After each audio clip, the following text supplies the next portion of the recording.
ta'u leencata otoo birbirsi jiru maaltu faarsame jire anin beeku guddaan gaafa Afrikaa Oromoo bitire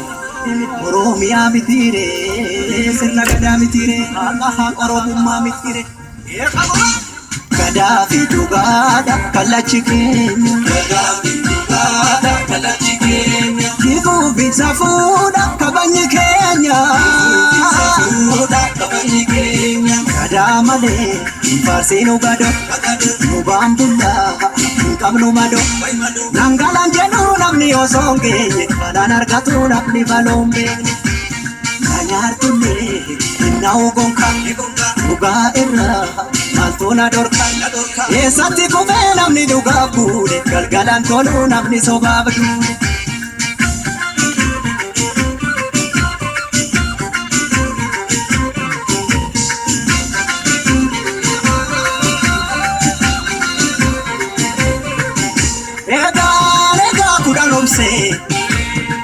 Kudan nofse, kudan numan gorse Madinaadhaan hin fuguu itti dabse Obsi dangaa darbu qaba Harki bokkuu qabe boodees numa qaba Natu si baataa situu dadhaba Obsuu fi dhoksuu koodabuma seete Obsuu fi dhoksuu koodabuma seete Ni beekti garaan boosa kana goote Sibiilatu qara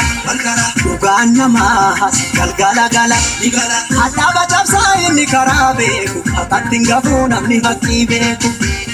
sangaanus naan biyyite qaccee beekaareeffnaan yaadatti dawwe eenyutu naa bubbuttaree nyaara keessi mul'atu beeki garaanii maamna nyaaru kanarra maala naara siinaaru kanarra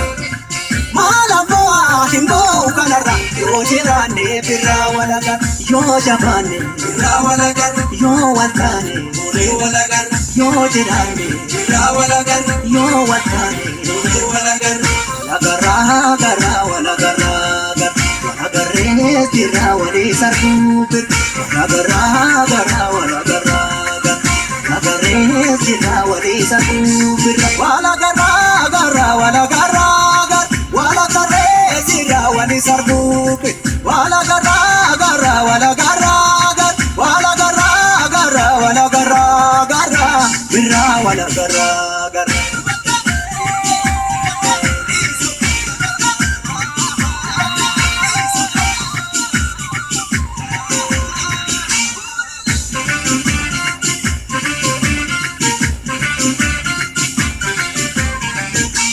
Ya